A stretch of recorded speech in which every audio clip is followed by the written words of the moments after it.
amount of nutrients you have in a specific food, you have increased its nutrient density. For example, you can eat a fistful of French fries. You've gotten a vet bill is if you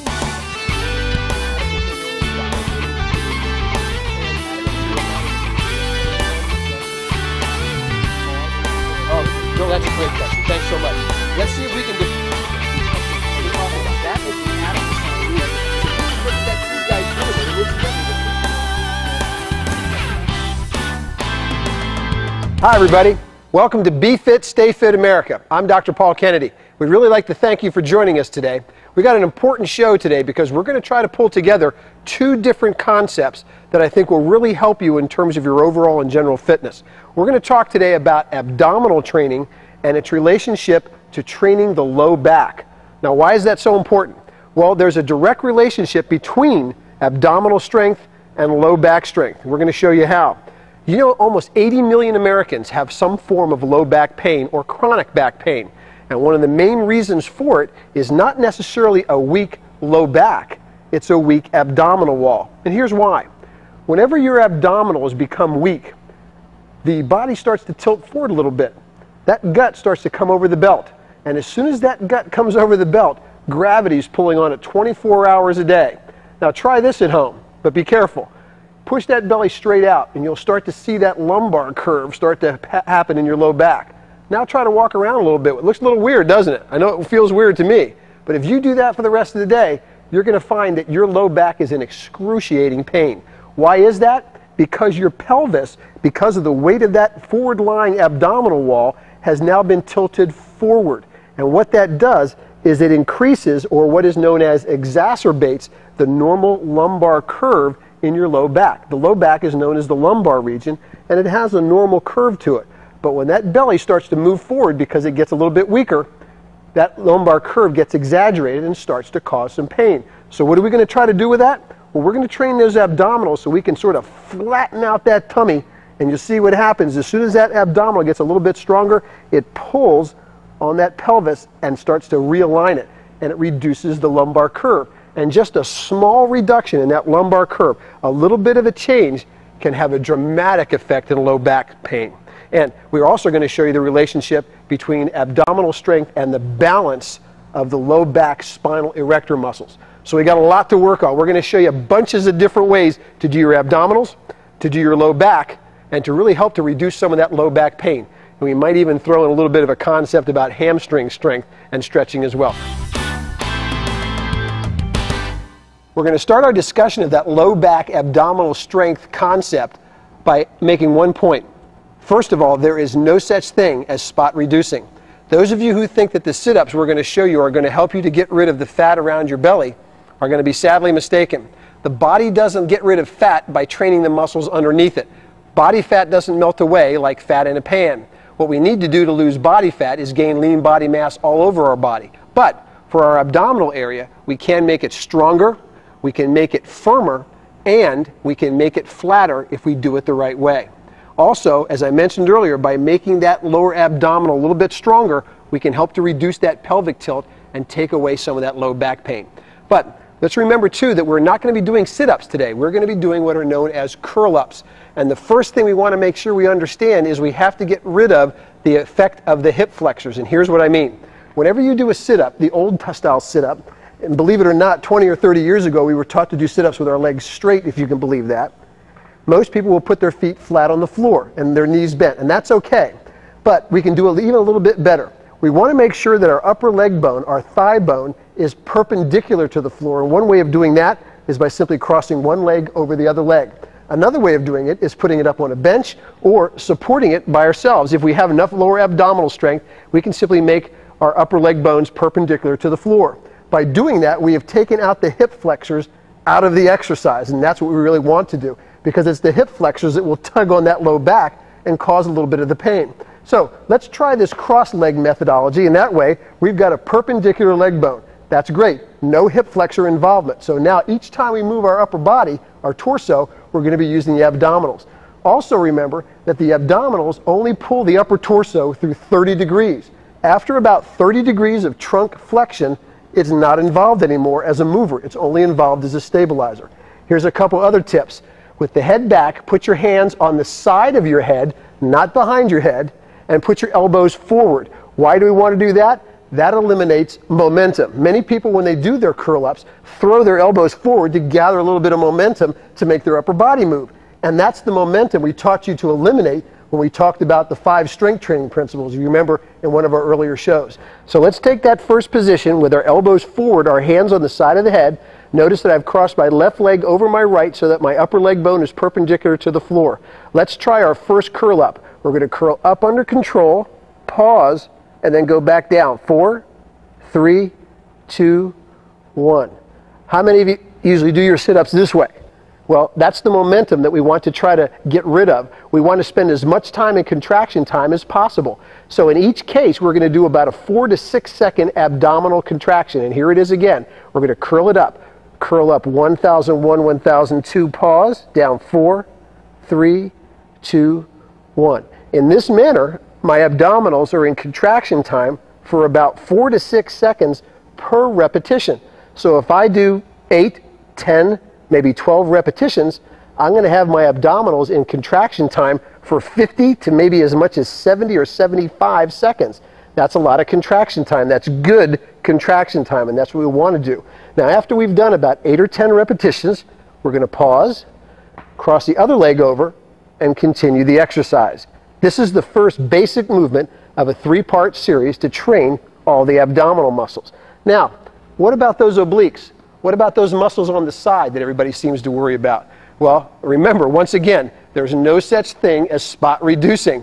You're not going to get rid of your love handles by doing oblique exercise, but you, again, will make them firmer and you'll make them a lot stronger. And then that way, you can start to shape up that tummy. Well, let's get to those obliques. The obliques, the muscles on the side, are used to turn the body. So we not only have to bring the body up and forward, we have to turn it a little bit. Let's go back down to the mat. This time, I'm going to cross that same leg over, but instead of putting my hands on the side of my head and my elbows forward, I'm going to put my elbows back. Now, because this leg is the one that's bent and is the one that's perpendicular, I'm going to bring this arm behind my head and straighten this arm out. Now, when I sit up, I'm going to curl forward and bring this elbow over. Notice how I've turned toward you. That way, I've used this oblique muscle to turn my torso and then back down under control. Now, please don't worry if you come up off the mat and you can't quite reach your knee. Not everybody can. It depends on the length of their leg, the length of their torso, and the length of their arm. And not everybody will be able to do that. But let's keep it under contraction time. So we're coming up under control, turning, back down under control in about 4 to 5 seconds. Up under control, pause, and back down.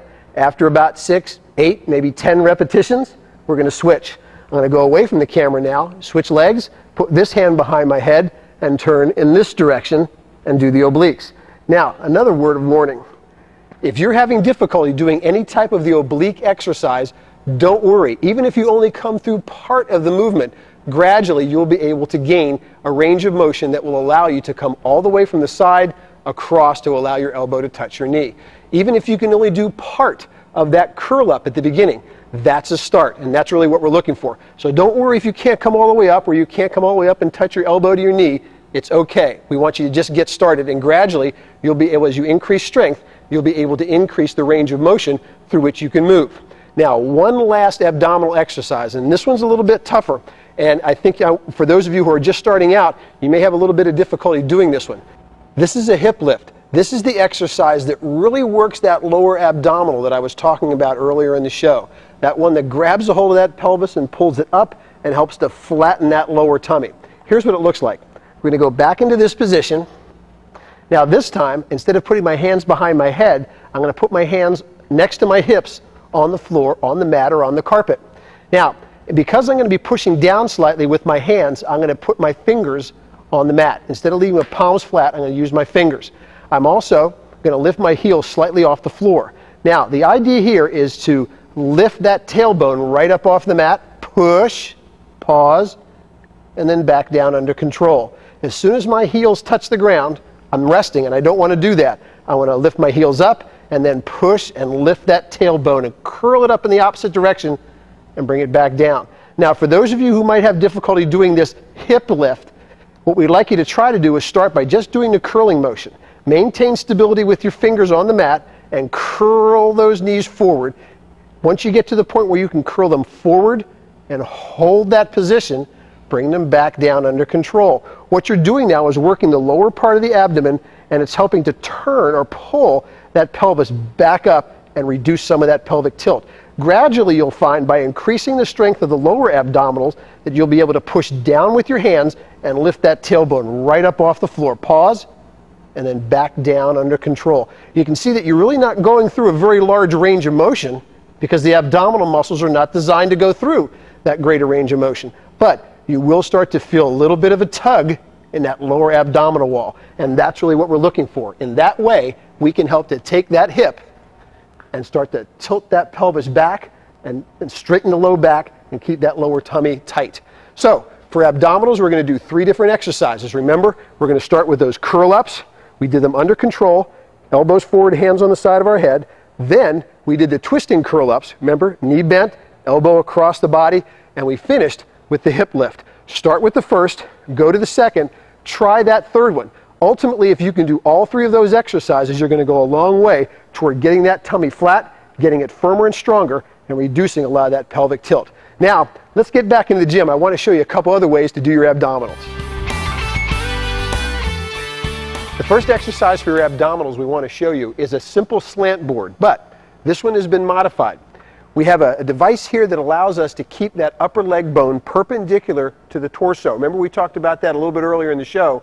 We want to take the hip flexor out of the exercise and make sure that it's only the abdominals that are being used. Now, this particular machine also, or this particular slant board, allows me to adjust the length based on the length of my torso. So I've adjusted it for my position. I'm simply going to sit into the machine, swing over, and you'll notice now that my upper leg bone is perpendicular to the bench, or in this case to my torso, since my torso is laying on the bench.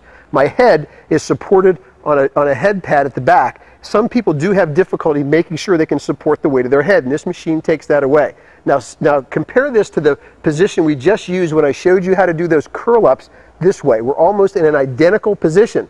I'm going to grasp the handle, I'm going to curl up about 30 degrees, pause, and come back 4, 3, 2, 1 to that stretch position. And back up, pause, 4, 3, 2, 1. So in this case, we can actually do a sit-up on a slant board with the slant going down. The most important factor, however, is taking out the hip flexor exercise or the hip flexor muscle out of this exercise so that we can concentrate all the position into the abdominal muscle, the rectus abdominis, which is the main muscle that curls that torso forward. You can see from where my back separates from the mat that I'm only coming up about 30 degrees, and that's all the abdominals are used for, and then we go back down under control. So a simple slant board sit-up done with our upper leg bone perpendicular to the pad. This is a great device, real simple to use, and you can find it in most fitness centers. Now let me show you another one we can use over in the main area where we're actually going to use what looks like a beach ball. Come on, I'll show you. You've probably seen a device like this in your local fitness center. It's just an exercise ball. It looks a bit like a beach ball, but we can do a variety of exercises on it. We're going to show you how to do an abdominal exercise, that curl up we just did over on the slant board, only we're going to be able to get an even better stretch.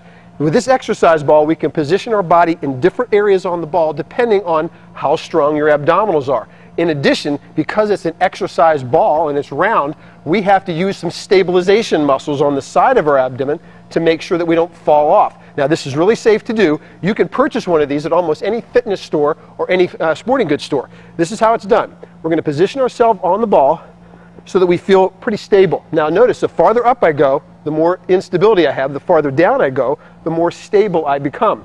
The good thing about doing the exercise here is I have to use those stabilizer muscles. Remember those obliques we talked about in order to maintain my position on the ball. If you're not sure whether you can do that or not, you can certainly put your hand on a bench as you go back to learn how to stabilize. Now, again, when we're doing that sit-up, you remember when we used the slant board, we could only go to a certain position on the slant board where our back was flat. In this exercise, we can go even a little bit farther to really stretch those abdominals and pull them through a full range of motion. So let's try an abdominal exercise. Let's try a curl up right here on the exercise ball. So here we go. Hands on the side of our head, just like we've always taught you. Elbows forward. I've stabilized myself on the floor. Here we go. All the way back. Now notice the stretch I'm getting out of my abdominals. I'm going to curl up under control. Pause.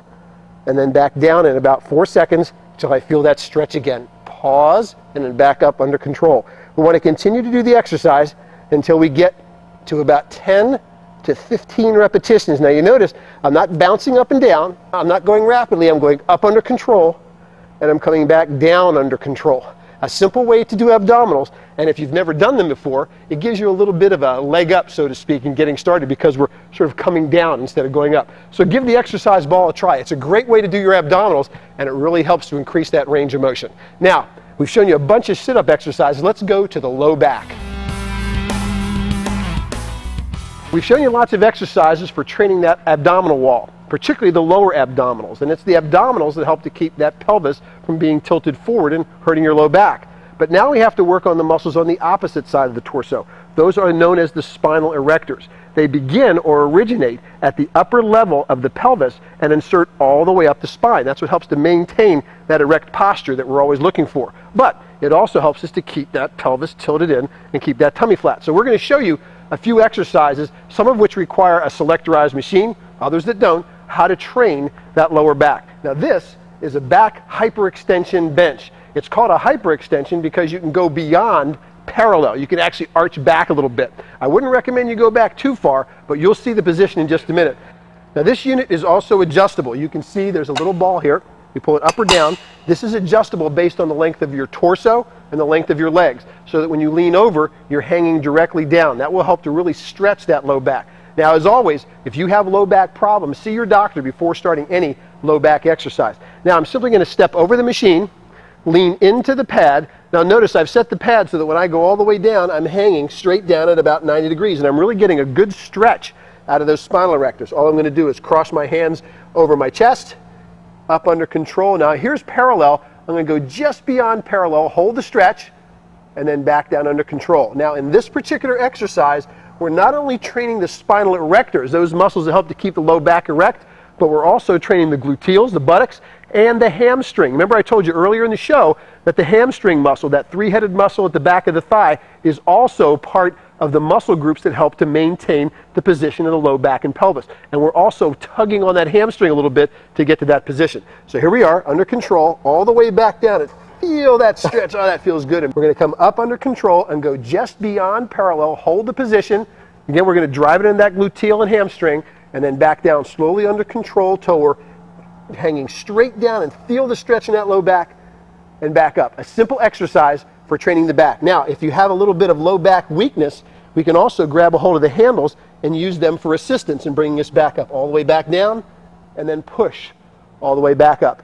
One more time, if you have low back problems, see your doctor before you start the exercise. There it is, a back extension or hyperextension, a simple way to train the low back, the gluteals, and the hamstrings to keep that pelvis in line. Now, let me show you a machine that allows you to do that, where we can measure against a weight stack. Come on.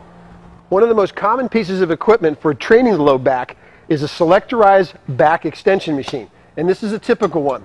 Now, seat settings are important in any selectorized machine, so let me show you what we need to do. We always want to make sure that the muscle that's being trained, that its center is on the center of rotation. We do that by adjusting the foot pedal. The farther up the foot pedal is, the lower down on the back pad I'm going to be, and vice versa. I've already set the foot pedal so that when I sit in the machine, the back pad, the pad that goes across my back, is right about the base of my shoulder blades or my scapula. You would notice that if my foot pedal was way out here, it would be up too far. If my foot pedal was way in here, the pad would be down too far on my back. So the seat setting is critical in making sure we get the pressure directly against the back, right around the lower level of the scapula. I've also set resistance on the weight stack. It's simple to do with the pin.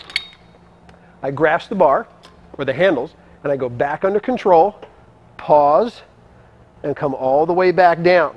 Now, this is also a machine I like to use when we have a little bit of low back pain or a low back injury. We take all the weight off the machine, and we just use the machine as a range of motion exercise. Because we're stable, we can hang on to the handles. I'm only using just about one plate, which is only about 10 pounds, and all we're doing is establishing range of motion. For those of you who are just starting out with a low back machine or a low back training program, you might want to do just range of motion exercise so we can establish the range, and then gradually and slowly increase the amount of resistance we use against the pad. The technique, however, is always the same. Up under control in about 1 to 2, and back down under control. We go all the way to momentary fatigue, and because it's a low back exercise, We're going to do 1 to 3 sets of 10 to 15 repetitions. Now, let me show you some simple ways of doing the low back over on the floor. Now, we just showed you how to do your low back on a selectorized machine, but there's a real easy way to do your low back and your gluteals just by lying on a carpeted floor. I want to show you that one now. Now, the position is not that difficult, but it does take a little bit of coordination. Let's try it and see if you can do it. We're going to lie flat on the floor. I'm going to put my arms straight out in front of me, and my legs are straight behind me. At no time during the exercise am I going to bend my legs. I want to keep them straight throughout each exercise. We're simply going to alternate sides of the body. I'm going to lift up my left arm and my right leg simultaneously, and then I'm going to lift up my right arm and my left leg simultaneously. We'll alternate, of course, and this is how it's done. We're going to go up with the left arm, up with the right leg, hold the stretch, down 4, 3, 2, 1, and pause. And now I'm going to lift up my right arm and my left leg. Notice I'm keeping my legs straight, my arms straight, and you'll feel this in the low back and the gluteal muscles at the same time, back down under control. And we'll just continue to alternate. Up under control, pause, down slowly, up under control and pause, and back down slowly. A simple exercise to really strengthen that low back and improve your posture. Now, remember the ball we used when we did the sit-up? Well, or the curl-up? We're going to use it again. We're using the same ball. This time it's going to take a little bit more stabilization, so you may want to practice on the floor first. If this one becomes difficult to do, you can always stay with that exercise right on the carpet. We're simply going to roll up onto the ball with our belly right on the ball. I'm going to stabilize my body by putting my fingertips on this side of the ball onto the mat, and notice my toes are on the other side of the ball. Now, we're going to lift each of our legs alternately and drive that strength training right into the low back and the gluteals, the butt muscle. Let's try it on the left side first, closest to the camera so you can see what I mean. Let's come up, under control, pause, hold it, and then back down under control. And then back up under control, pause, really feel it tighten that buttocks, and then back down under control. With an exercise like this, we want to do 1 to 3 sets of 10 to 15 repetitions per side. That way, we can do an awful lot of strength training with the spinal erector muscles and the buttocks at the same time. So we've shown you lots of ways to do the low back, lots and lots of ways to do the abdominals. What was our purpose for that? Well, what we wanted to do was get that tummy tight, flatten it, and particularly at the bottom, reduce that lumbar curve that's caused by that pelvic tilt when our belly's sort of hanging over our belt line that causes the low back pain. And you also recall that the hamstrings were involved with our hyperextension exercise we did over on the bench. So the hamstrings, the gluteals, the low back, and the abdominals are all involved in maintaining the position of your pelvis and improving your posture.